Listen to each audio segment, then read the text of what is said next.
9 Golden Age stars who ruined their faces with plastic surgery. These were the faces that defined an entire era. Timeless icons whose beauty inspired thousands, until they tried to stop time itself. The tragic irony of Hollywood's greatest stars is not that they grew old, but what they did when they could not accept aging. In a desperate attempt to preserve what made them famous, they destroyed it forever. The saddest consultations I ever witnessed, recalled a renowned Beverly Hills plastic surgeon who worked from the 1960s through the 1990s, were aging stars who would bring in publicity photos from 30 years earlier and say, "Make me look like this again." It was an impossible request, one that became the starting point for countless surgical disasters. These were not subtle touch-ups or delicate rejuvenations. They were radical transformations that left beloved faces frozen, distorted, and ultimately unrecognizable. The features that made these stars unique, what made them themselves, vanished under the surgeon's knife. Perhaps the most heartbreaking case was that of a silent film legend who had set the very standards of Hollywood beauty, only to become a cautionary tale herself when early experimental facelifts robbed her of the ability to express emotion. The woman once known as America's sweetheart could no longer smile for the cameras that had once adored her. Or consider the elegant leading man whose finely sculpted features were transformed into a shiny, immobile mask, shocking fans who remembered his natural magnetism from decades earlier. They didn't just change their appearance, explained a Hollywood makeup artist who worked with many of these stars in the final years of their lives. They erased their history. Laugh lines, expressive movement, character, everything was surgically removed, as if it were something shameful. Mary Pickford. How the fear of becoming outdated destroyed the face that built Hollywood. Mary Pickford was the first person in film history whose appearance became a full-fledged business. Before her, actors were replaceable. After her, they were indispensable. Her face was known even to people who had never set foot in a movie theater. Golden curls, wide eyes, perfectly calibrated facial expressions. In the era of silent film, the face was everything. And Pickford mastered it with absolute precision. It's important to understand, Mary didn't simply perform for the camera. She invented the emotional language of cinema. One glance was enough for the audience to understand exactly what her character was feeling. That is what made her America's sweetheart. For a silent film actress, this was the equivalent of losing her voice. Instead of stopping, Pickford did what so many would later do. She decided the problem was that the procedure hadn't gone far enough. A second operation. A third. A fourth. Each new facelift destroyed a little more of what made her unique. Her face grew rigid. Her smile became strained. Her eyes turned empty. By the 1940s, Pickford looked younger than her actual age. But she was no longer recognizable as Mary Pickford.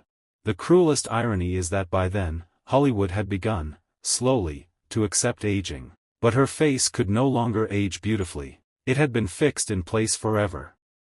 She began to withdraw from public life. She rarely left her home. She strictly controlled how and when she was photographed. When she was awarded an honorary Oscar, she refused to appear on stage.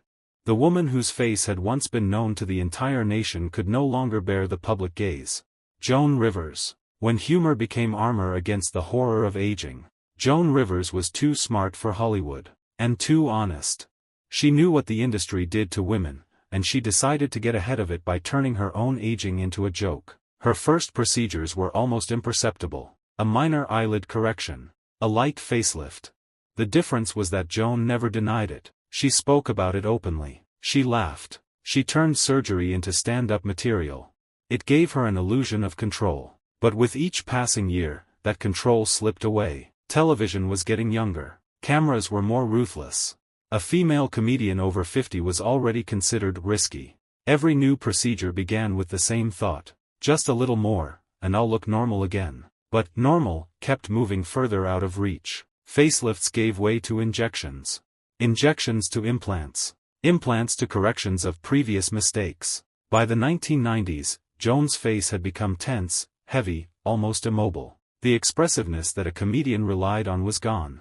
The paradox, the harder she tried to look young, the less she could convey emotion.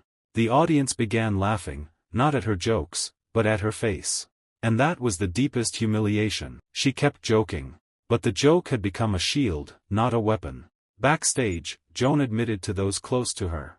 In Hollywood, wrinkles mean dismissal. She didn't lose her career, but she paid for it with her own identity. Jocelyn Wildenstein. When surgery stops being aesthetic and becomes a psychosis. Jocelyn Wildenstein's story is no longer about beauty. It's about losing touch with reality. Her first procedures were almost imperceptible. Cheekbones slightly lifted, skin slightly tightened. But then came what doctors call a shift in the norm. Every new result became normal to her. To feel satisfaction, she needed more. Her face gradually lost human proportions. But in her eyes, it was only getting better. The most terrifying part? The absence of a stop signal. Money, access to surgeons, and the lack of honest refusals. When she looked in the mirror, she didn't see a monster. She saw progress. Her story is the extreme endpoint of the same path many Hollywood stars have walked. She just went all the way to the end. Zsa Zsa Gabor ***, the woman who refused to age, and stopped being alive. Zsa Zsa Gabor wasn't afraid of seeming vain. She was afraid of seeming old. Unlike many stars who hid their fear of aging behind noble phrases about dignity or acceptance, Zsa Zsa was brutally honest. She hated aging. She found it humiliating. And she saw no shame in admitting it. For her, being a woman meant being desirable. And in her view, desirability came with a strict age limit.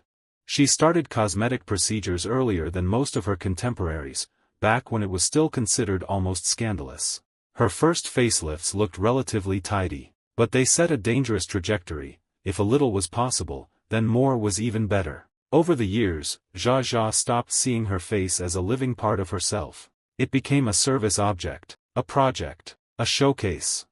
Each new procedure took a little spontaneity away, a little expression, a little life. And that was the tragedy, because her entire charisma relied on a lively, coquettish, instantly responsive face. She flirted with her expressions. When her face stopped moving, the flirtation disappeared. By the 1970s, 1980s, the camera captured a paradox. A glamorous woman draped in furs, diamonds, and wigs, yet with a completely immobile face. The glamour remained. The personality began to vanish. She didn't retreat from the public eye. On the contrary, she kept appearing, as if challenging time itself. But the audience no longer saw an icon. They saw a construction. Zsa Zsa won against aging outwardly, but she lost to it inwardly. Priscilla Presley ***. When beauty becomes a crime scene. Priscilla Presley's story is one of the most terrifying because it is almost entirely devoid of vanity. She wasn't trying to become someone else. She wasn't chasing eternal youth. She only wanted to make slight adjustments to her appearance.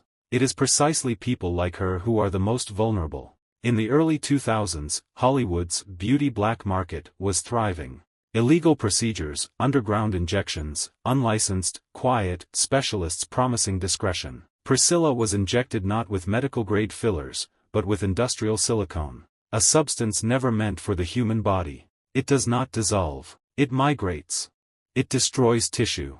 Her face became asymmetrical, stiff, deformed. What could have been fixed earlier had become irreversible. This was not a failed procedure. It was medical abuse. And yet, Priscilla did not vanish. She continued to appear in public, engage in charity, and maintain her presence in society. There was a rare dignity in this. And a silent warning: sometimes the enemy is not in the mirror, but on the other side of the needle. Linda Evans ***. Hollywood's most unnecessary transformation. Linda Evans has one of the most painful stories.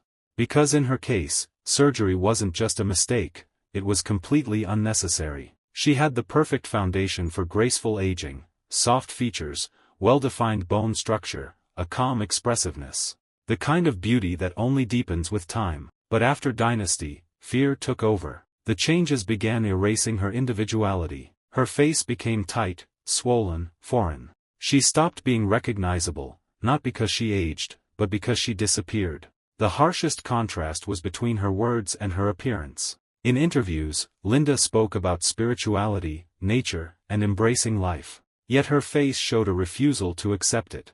Carol Baker ***. When fame became a mirror she couldn't escape. Carol Baker was a star of a different kind, magnetic, vulnerable, unforgettable. Her beauty wasn't just physical, it was the aura she carried, the way she could captivate a room with a glance. But Hollywood is rarely kind to women who age naturally. By the late 1960s and early 1970s, Baker felt the pressure acutely. Roles were disappearing. The camera was no longer her friend, it became a judge. In an attempt to hold on to her iconic image, she turned to cosmetic surgery. What began as small tweaks soon became a series of increasingly drastic procedures. Each one promised to restore the Carol Baker audiences remembered, but each one chipped away at what made her unique. The result was a face that no longer moved freely, that no longer smiled or expressed subtle emotion. Fans still recognized her, but they were seeing a mask, not the woman behind it. Margaret Trudeau ***. When public life demands a perfect face. Margaret Trudeau, known for her charm, wit, and undeniable presence in Canadian public life, faced a different kind of scrutiny. Her youth and beauty were constantly on display, magnified by cameras, the press, and public expectations. In her attempt to maintain a polished, flawless appearance, she turned to cosmetic procedures. At first, these were subtle enhancements, almost imperceptible. But as public attention never wavered, the procedures became more frequent, more invasive. With every adjustment, her face lost a little of its spontaneity, the natural expressions that once conveyed warmth, humor, and humanity. To the public, she remained glamorous, elegant, and poised. Yet behind the carefully curated image, the tension between identity and expectation grew. Margaret Trudeau's story is a quiet tragedy, not of vanity, but of living in a world where perfection is demanded, and aging is seen as a flaw. Tony Curtis, from Hollywood heartthrob to wax figure ***. In the 1950s, Tony Curtis was the standard of male attractiveness. His face was lively, warm, and expressive. The first surgeries went unnoticed. But then there were more. Male plastic surgery is particularly unforgiving. The skin is thicker, the features sharper. Mistakes are more visible. And with Curtis, they became obvious. By the 1990s, his face had become smooth, shiny, and devoid of depth. He didn't look younger. He looked stranger. The most painful part, he didn't seem to realize it. In interviews, he spoke as if he saw his former self in the mirror. He could have been a handsome older man. But the attempt to preserve youth turned him into a parody of it. These stories are not just about vanity. They are about fear, pressure, and the cruel paradox of an industry that worships youth while profiting from nostalgia. Hollywood has always demanded perfection, yet it punishes those who seek it. Faces that once defined an era, faces that inspired millions, were altered beyond recognition in the desperate attempt to stop the inevitable, aging. Mary Pickford, Joan Rivers, Zsa Zsa Gabor, Priscilla Presley, Linda Evans, Carol Baker, Margaret Trudeau, each of them faced the same impossible choice. To accept time meant fading from the spotlight. To resist it meant losing something far more essential, the living, expressive essence of their own faces. Some, like Mary Pickford, disappeared from public life entirely. Some, like Joan Rivers, made humor their shield. Others, like Zsa Zsa Gabor or Jocelyn Wildenstein, turned themselves into icons of a new, frozen glamour, simultaneously admired and pitted. And yet, their stories are not just cautionary tales. They are also a mirror, reflecting society's obsession with youth, beauty, and perfection, a reminder that the true tragedy lies not in aging, but in a world that treats it as a crime. In the end, the most heartbreaking lesson is this: by trying to preserve the face that made them famous, these stars sometimes lost the very thing that made them unforgettable, their humanity. Time moves for all of us. And no surgery, no injection, no mask can stop it.